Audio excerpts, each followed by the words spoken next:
Olá, bem-vindo ao Viver Sustentável. Dia 22 de março foi a comemoração do Dia Mundial da Água. Apesar disso, mais da metade da população mundial ainda não tem água de qualidade em casa. Embora a maioria dos países tenha assumido o compromisso de reduzir em até 50% o número de pessoas sem acesso à água potável até 2015, na maioria dos países em desenvolvimento, essas metas não vêm sendo alcançadas. No último relatório das Nações Unidas sobre o desenvolvimento dos recursos hídricos, representantes de 28 organizações das Nações Unidas que integram o órgão alertaram que entre 3 e 4 bilhões de pessoas ainda não têm água encanada de qualidade confiável em seus lares. O documento, divulgado a cada 3 anos, aponta uma série de pressões sobre o recurso hídrico do planeta. Entre os exemplos, figuram a má gestão da água pelos governos e as pressões naturais, produzidas, entre outras causas, pelas mudanças do clima e pelo aumento da população. Estimativas internacionais apontam que a população mundial deverá crescer 2,3 bilhões de pessoas até 2050, passando dos 6,8 bilhões de pessoas que temos em 2009 para mais de 9 bilhões e 100 milhões de pessoas em 2050. Esse crescimento deve ser praticamente todo absorvido nos centros urbanos, em decorrência da migração de pessoas que atualmente vivem nas zonas rurais. E é nas cidades que a pressão pelo acesso à água potável e ao saneamento é ainda maior. Apesar de mais bem servida, a área urbana abriga o desafio constante de manter os níveis de atendimento da população em crescimento. Se os investimentos continuarem no ritmo que estão, praticamente irão compensar o crescimento da população nesta última década e não serão suficientes para atender o imenso contingente de pessoas que ainda não têm acesso ao saneamento básico. A estimativa é tímida diante do cenário de redução na cobertura de água e do saneamento registrado entre 2000 e 2008, quando o número de pessoas sem acesso às instalações básicas nas cidades aumentou 20%. De acordo com o relatório, os investimentos em saneamento básico e no acesso à água potável vêm se reduzindo, enquanto os custos com saúde aumentam nos mesmos países. Dados do Ministério das Cidades mostram que no Brasil a distribuição de água não alcança 81% da população e apenas 46% dos brasileiros têm saneamento básico. Do total do esgoto gerado no país, apenas 37,9% recebem algum tipo de tratamento. Segundo a OMS, Organização Mundial da Saúde, órgão ligado à ONU, cada dólar aplicado em saneamento gera uma economia de 5 dólares em gastos com saúde curativa. Segundo o estudo divulgado pela Organização Mundial da Saúde, da ONU, o Brasil se mantém na 9ª posição no ranking mundial da vergonha, com 13 milhões de pessoas sem acesso a banheiro. Todos os dias, milhões de pessoas fazem tudo sempre igual. Água para beber, água para cozinhar, água para lavar o quintal, lavar a louça, regar as plantas. Mas na rotina desses gestos tão comuns, muitas vezes a gente não percebe o quanto a água é preciosa. Mais do que isso, a gente nem imagina que um dia a água potável pode acabar e que essa preocupação acompanha o homem há muito tempo. 7.000 anos atrás, na Suméria, já se preocupava em armazenar a água dos rios em açudes de argila. No Egito Antigo, surgiam os primeiros canais de irrigação. Em 2500 a.C., a Índia se torna pioneira na construção de um sistema de distribuição de água e coleta de esgoto. Mais tarde, os aquedutos entram na paisagem da antiguidade. O desafio da época era tornar a água potável e combater as doenças. Idade Média, período das trevas. A peste arrasa a Europa. A água está contaminada. O esgoto corre a céu aberto. As doenças se alastram. A Revolução Industrial incha as cidades. Mudam os hábitos de higiene, cresce o consumo. A água passa a ser motivo de guerra. A guerra entre Israel e países árabes também está ligada à disputa pela água. Atualmente, 40 conflitos entre países estão relacionados à questão de escassez de água. De toda a água existente no planeta, 97% é salgada e imprópria para o consumo. 3% é água doce e desses 3%, somente 0,007% é encontrada em áreas de fácil acesso ao homem.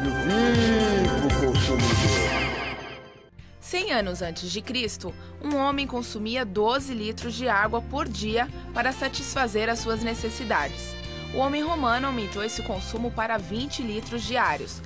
Já no século XXI, a média de consumo do brasileiro é de 200 litros por dia, mas algumas pessoas chegam a consumir até 800 litros de água diariamente. Não perca no próximo bloco a entrevista com Rita Jäger, especialista em recursos hídricos. O Viver Sustentável volta já. Você sabia que, em comparação com os demais biomas brasileiros, a Amazônia é o que detém o maior número de áreas de proteção integral? No total, são 26. O bioma também possui o maior percentual de florestas oficialmente protegidas. São 3,2% da área total da Amazônia, mas apenas 0,38% da área dos parques e reservas hoje existentes na Amazônia está protegida de fato, pois grande parte desses locais se encontra muito próximo às cidades. Olho Vivo Consumidor. Opte por alimentos nacionais, especialmente da região do país em que você reside. Quanto maior a distância percorrida pelo produto para chegar ao supermercado, maior a emissão de carbono gerado pelo transporte.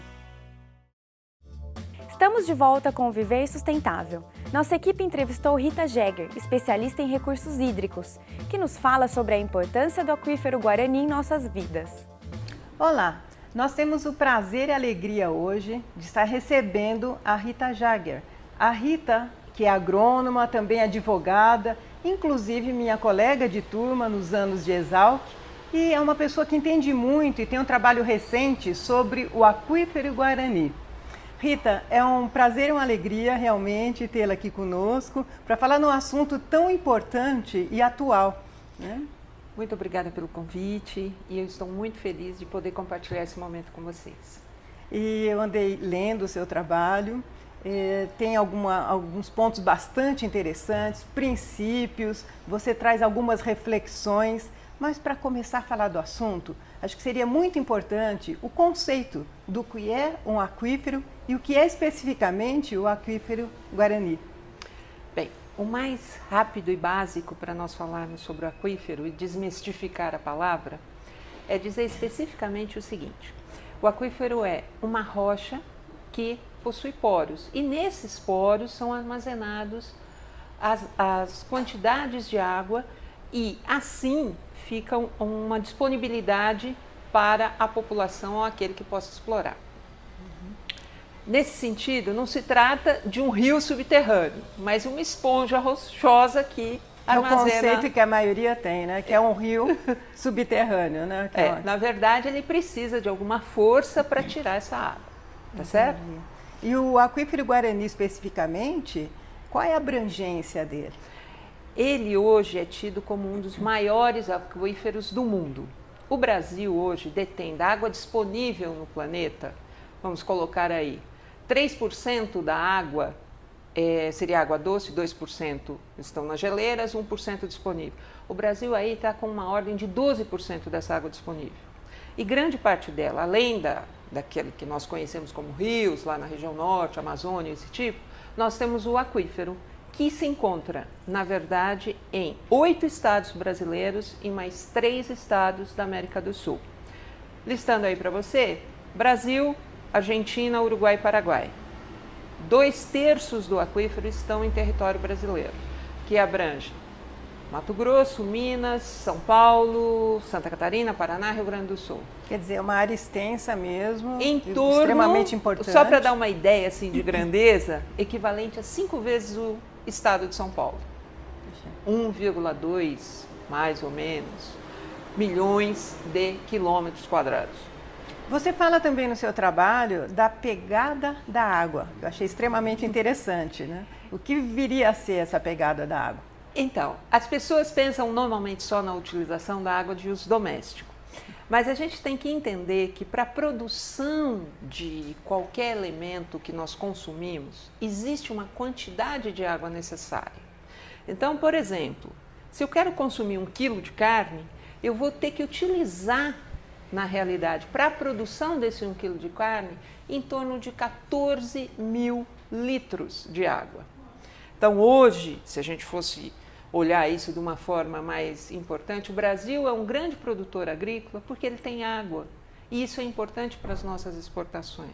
70% da água é utilizado na agricultura.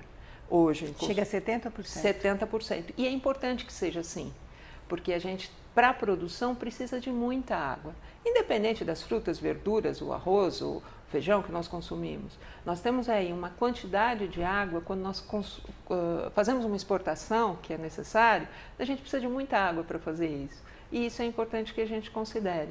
E o aquífero, nesse sentido, só olhar a situação dele, que é sudeste e sul, ele é de extrema importância e a gente tem que conservar. Quer dizer, nós não chegamos ainda numa priorização, vamos dizer assim, das culturas que nós vamos produzir em função da quantidade de água que é demandada pela cultura, mas talvez a gente vá chegar nisso um dia.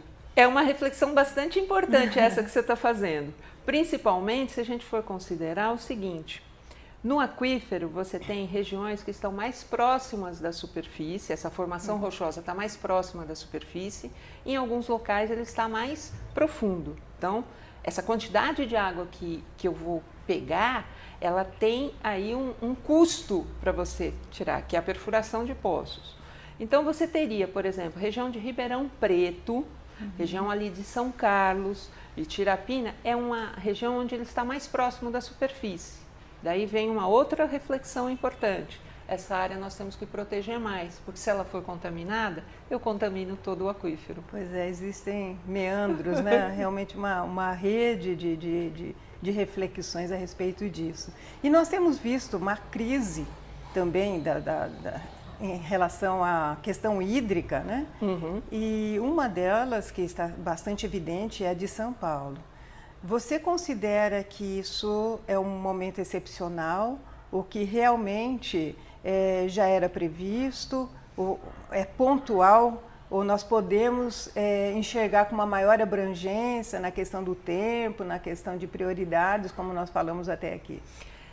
Eu penso que previsível, exatamente nos moldes que ela está acontecendo, nós não temos essa certeza. Por quê? Porque o meio ambiente é muito dinâmico. Então nós temos que refletir que aquilo que nós estamos fazendo hoje, nós vamos, na verdade, colher no futuro. Recentemente tem um trabalho também do nosso colega na Amazônia, que é o Nobre, falando que isso era previsível exatamente por conta do desmatamento da Amazônia. As pessoas falam em falta de água. Na realidade, está chovendo, a quantidade de água ela é fixa. Só que se chover no local inadequado, se nós não conseguirmos reabastecer o rio com essa água que, na verdade, choveu, se nós não conseguirmos fazer com que ela penetre no solo, o que acontece? Nós não estamos podendo utilizá-la, vai se transformar em água salgada. e essa disponibilidade vai ficar cada vez mais rara para nós. Quer dizer, o ciclo hidrológico, né, pensado de uma forma com planejamento realmente, e isso vai afetar a questão da concentração nas cidades, o uso que é concentrado em determinadas regiões, essas demandas. Sim, nós teríamos que refletir, inclusive, por exemplo, se eu tenho uma água que é um pouco mais salobra, eu posso ter uma indústria ali eventualmente.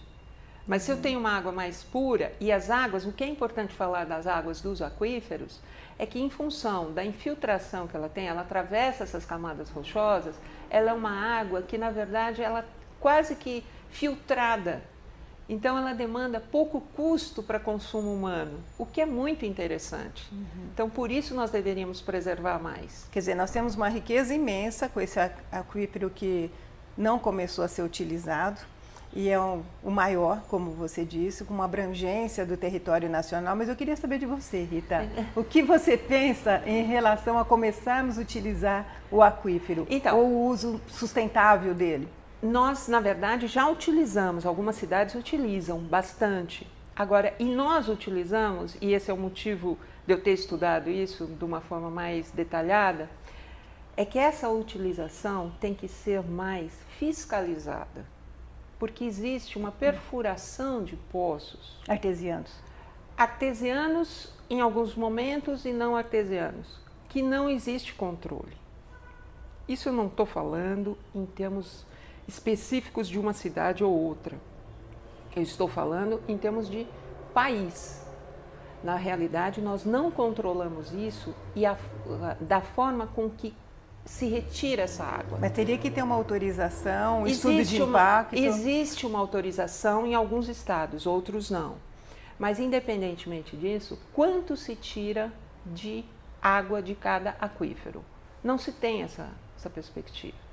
E isso é importante porque eu precisaria, para ser sustentável, falando em viver sustentável, que eu soubesse quanto eu tirei, quanto choveu esse ano, como é esse ciclo, quanto eu posso tirar. Eu respeitar o limite da natureza. Esse seria o ideal. Na realidade... Existem estudos a respeito que dá para utilizar como dados para esse planejamento. Existem estudos, mas não existe um controle de quantos poços foram perfurados. Quando eu fiz um trabalho, que foi no estado do Paraná, o que eu verifiquei é que você tem um controle de um terço, metade, mas existem muitos outros que estão sendo perfurados. Embora existam licença, quantos desses estão tirando? Isto deveria ser melhor fiscalizado, que é o que a gente chama de explotação, a quantidade de água que sai. Isso nós precisaríamos. Como é que nós poderíamos fazer isso? Isso seria uma ideia, né? Eu não sei se tem um poço ou uma bomba na realidade. A minha ideia, na realidade, para controle disso, seria você ter uma fiscalização nas bombas, ter um registro nas bombas. Nos moldes que você tem, por exemplo, numa outra lei ambiental. A motosserra tem que ser, na verdade, registrada. Certo, certo. E ter uma fiscalização. Ter uma fiscalização. As bombas não têm isso. Então, eu não sei quanto está se retirando de água. Em nenhum estado. Na verdade, essa lei ainda não existe. Eu propus essa lei no meu trabalho. Essa é a sua proposta. Exatamente, era uma proposta para que isso pudesse, na realidade, tivesse um controle melhor disso. O estado de São Paulo, o estado do Paraná, cada um poderia ter aí uma legislação específica, mas deveria haver um controle com relação a isso. Entendi. E no estado de São Paulo, o governo do estado de São Paulo já fala em poços de captação do aquífero, 5 poços, na verdade, um deles em Itirapina. E eu queria saber o que você pensa disso, do ponto de vista econômico, do ponto de vista ambiental. Então, eu acho que nós poderíamos, na realidade, existe essa previsão, acho que poderia ser uma alternativa, vamos dizer assim, imediata, é uma solução que nós poderíamos adotar, acho que poderia ser utilizado, mas nós deveríamos também tomar cuidado de saber quanto é que nós estamos retirando desse aquífero e como é que ele está sendo reabastecido, particularmente ali naquela região. Realmente, a perfuração seria mais fácil, porque ela está mais à superfície. Não é um investimento barato, né? Porque a perfuração tem que ser feita de uma forma adequada. Porque, dependendo do tipo de rocha que você encontra, você vai ter um tipo de revestimento, um tipo de bomba para retirar. Você tem aí uma quantidade de água que você pode tirar. Então, várias coisas têm que ser consideradas para isso. Ali me parece que é uma região, em função de, vamos dizer assim, se nós analisarmos politicamente, se nós analisarmos em termos de profundidade, se nós analisarmos, me parece razoável que seja feita uma exploração ali. Claro que com maiores estudos. Até porque a cidade do México e também no mundo, a utilização de alguns aquíferos, né? Tem a Índia também, nós temos tido o resultado com danos ambientais. Você acha que esse pode ser um risco também em relação ao aquífero Guarani? Sim, porque, em primeiro lugar, eu vou dizer para você, os Estados Unidos tiraram e, na verdade, esgotaram seus aquíferos. Tá certo? Nós podemos fazer isso se nós não controlarmos a quantidade que nós retiramos. Então, isso é uma possibilidade. A outra possibilidade que nós deveríamos, e eu não vejo avanço nenhum, são com os governos, aí já falando de uma legislação internacional, parte do aquífero aflora no Paraguai. Então, você tem outras áreas que afloram e que você precisaria tomar cuidado e saber como é que, para você ter um gerenciamento melhor desse aquífero. Mas é um assunto, assim, que é apaixonante e que nós poderíamos, na verdade, usufruir de uma riqueza tão grande como nós temos. Na verdade, sempre que entra a questão ambiental, os limites que o homem coloca, né, eles são esses limites invisíveis e tão visíveis também na questão política, mas nos faz repensar e extrapolar, né, como é o caso do aquífero, que não fica contido num país só. Então, essa interlocução, esse agir conjunto, com a experiência de outras áreas, também é muito importante e você abrange isso no seu trabalho, né? Na verdade, isso é extremamente importante. Eu só queria lembrar uma coisa, a proteção ambiental depende fundamentalmente de uma coisa, o pensar no outro. Exato. Isso é de extrema importância em vários setores da vida, e no meio ambiente não foge a regra. E tem uma outra pergunta, Rita, que trata da água na região metropolitana aqui de São Paulo, que nós ouvimos e a imprensa tem dado que duraria mais uns 3 meses. O que você tem, se você tem algum dado para nos amparar nessa informação, alguma sugestão, o que você pensa a respeito? Isso é um dado difícil da gente avaliar, né? Porque, na realidade, em 3 meses, eu penso que as pessoas estão com grandes obras, trazendo grande captação, desviando, na verdade, a água da superfície para que isso pudesse, em algumas outras regiões, com a perspectiva de poço. Mas, mesmo assim, na região metropolitana, nós tínhamos que repensar, na realidade, na utilização com que nós temos da água. Hoje, várias coisas, deveriam haver campanhas maiores, conscientizando as pessoas. Mais visíveis, você acha uma coisa? Mais visíveis, mas de consciência. Quando eu vejo alguém dizendo assim, essa água aqui é de uma nascente interna, pode lavar seu carro, porque aqui é de poço, aquilo me consome. Porque não interessa se a água é de poço ou não. Nós temos uma quantidade limitada e isso deveria ser considerado. A água não é sua, a água é de todos. Não é porque você paga pela água que ela é sua. Não, ela não é sua. Ela é de todos. Por isso que eu falo, é importante que você pense no outro. Como nós dissemos no começo, a Rita, ela é engenheira agrônoma, é advogada e tem um trabalho interessantíssimo sobre o aquífero Guarani. E um trabalho com reflexões importantes para a conscientização. Então, para finalizar, Rita, queria que você deixasse uma mensagem nesse trabalho tão valoroso e a gente vê essa preocupação, esse sentimento seu, né, nesse bem tão precioso que é a água. Queria que você deixasse uma mensagem para quem está assistindo o nosso programa.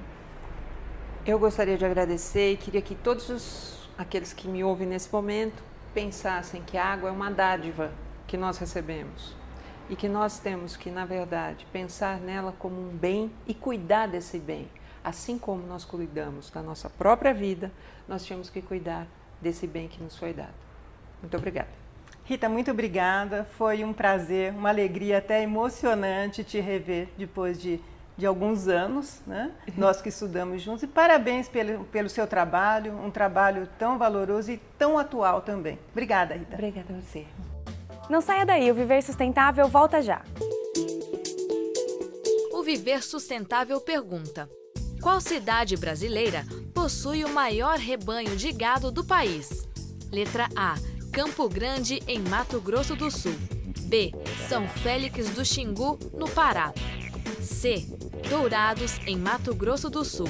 Ou letra D, Rio Branco, no Acre. A resposta correta você confere no próximo bloco.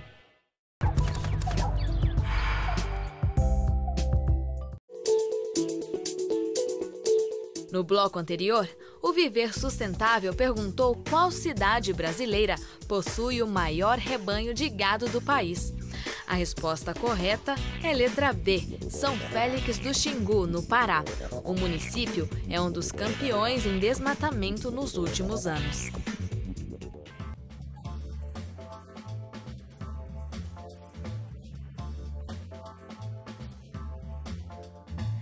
Preço da tonelada do material destinado à reciclagem para a cidade de Cuiabá.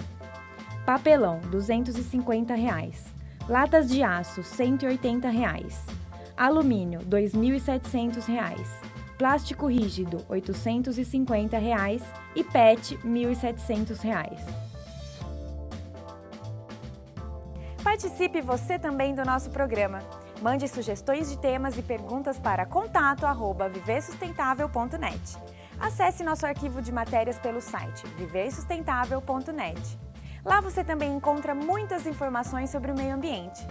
O Viver Sustentável fica por aqui e lembre-se, para mudar o mundo precisamos fazer a nossa parte e a sustentabilidade é o caminho.